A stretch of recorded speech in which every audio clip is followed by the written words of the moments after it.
গরুর মাংসের ভীষণ মজার একটা কাবাব রেসিপি আজকে আমি আপনাদেরকে তৈরি করে দেখাবো।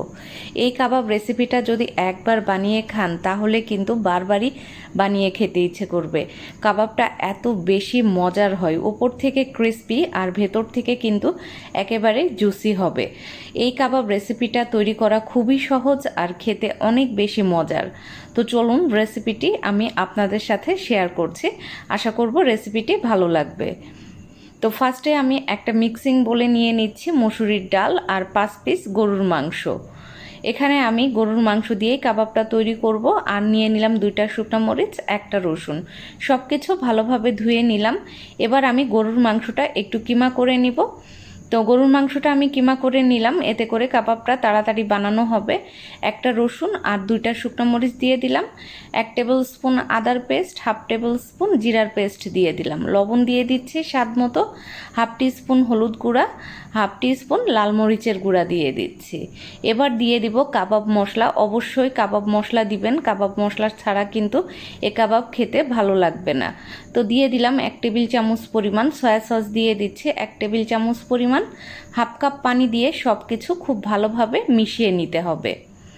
তো 1/2 কাপ পানি দিয়ে আমি সব কিছু মিশিয়ে নিয়ে আমি কিন্তু এখানে আরও 1 কাপ পরিমাণ পানি দিব। তো কিমাটা দিয়ে যখন আপনারা কাবাবটা তৈরি করবেন তখন কিন্তু কাবাবটা খুব তাড়াতাড়ি হয়ে যাবে। আর যদি আস্ত মাংস দেন এটা সিদ্ধ হতে কিন্তু অনেকটা টাইম লাগবে। তো আমি চুলায় মাঝারি হাই হিটে এটা রান্না করে নিব। তো দেখুন যখন ফুটে যাবে সেই পর্যায়ে আমি ঢাকনা খুলে একটা এলাচ, একটা দারচিনি দিয়ে দিচ্ছি। তো সব কিছু খুব ভালোভাবে মিক্সড করে নিব। এবার পানি শুকিয়ে আসা পর্যন্ত অপেক্ষা করব। এভাবে যদি আপনারা কাবাবটা বানান তাহলে কিন্তু আপনাদের হাতে যতটুকুই সময় আছে খুব অল্প সময়ে কিন্তু হয়ে যাবে। তো দেখুন কাবাবটা কিন্তু খুব ভালোভাবে কাবাবের সব কিছু আমি সিদ্ধ করে নিয়েছি। তো সিদ্ধ হয়ে গেলে এবার ব্লেন্ডারে আমি ভালোভাবে ব্লেন্ড করে নিব, কিন্তু তার আগে এলাচ এবং দারচিনি যেটা দিয়েছিলাম সেটা কিন্তু ফেলে দিতে হবে। তো খুব ভালোভাবে সিদ্ধ করে নিয়েছি, এবার আমি ঠান্ডা করে ব্লেন্ড করে নিচ্ছি। এবার আমি এর মধ্যে দিয়ে দিব পেঁয়াজ কুচি, ধনিয়া পাতা কুচি এবং কাঁচামরিচ কুচি। তো এখানে আমি 2টা বড় সাইজের পেঁয়াজ নিয়েছি, আর কাঁচামরিচটা টেস্ট অনুযায়ী অ্যাড করবেন। ধনিয়া পাতা দিয়ে দিলাম 2 টেবিল চামচ পরিমাণ। এবার দিয়ে দিচ্ছি 2টা বিস্কিট, আমি এখানে গুঁড়া করে নিয়েছি, এটা টোস্ট বিস্কিটের গুঁড়া। এবার দিয়ে দিব একটা ডিম। ডিমটা দিয়ে আমি সব কিছু খুব ভালোভাবে হাতের সাহায্যে মেখে নিব। আপনারা কিন্তু ঝটপট বিকেলের নাস্তায় অথবা বাচ্চাদেরকে কিন্তু টিফিনেও এটা দিতে পারেন। টিফিনে কিন্তু বাচ্চাদের এটা বানিয়ে দিলে ওরা কিন্তু খুব মজা করে খেয়ে নেবে। খুব সহজেই কিন্তু এই রেসিপিটা তৈরি করা যায়। তো আমি সব কিছু মেখে নিলাম। এবার দিয়ে দিব 2-3 টেবিল চামচ পরিমাণ কর্নফ্লাওয়ার। কর্নফ্লাওয়ার দিয়েও খুব ভালোভাবে মেখে নিব। অবশ্যই কাবাব যখন বানাবেন কর্নফ্লাওয়ার ইউজ করবেন, এতে করে কাবাবের ব্যান্ডিংটা খুবই ভালো হবে।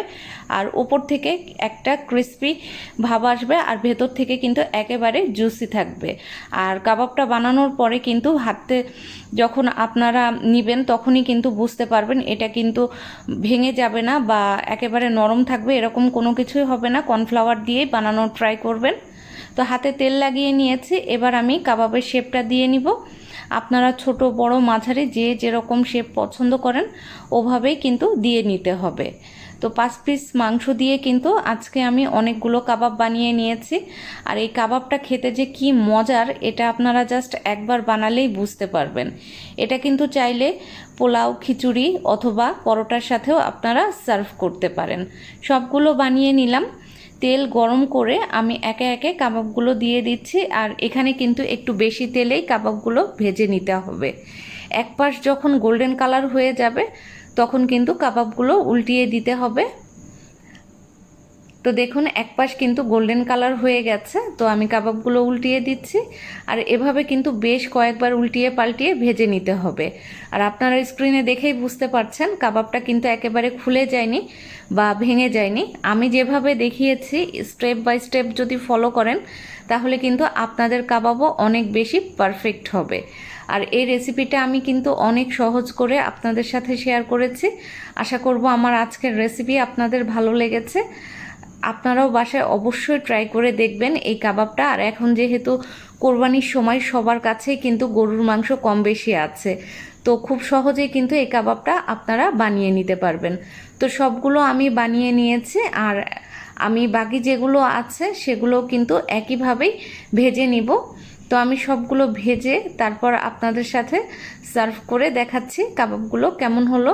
আজকের রেসিপি এ পর্যন্তই। আল্লাহ হাফেজ।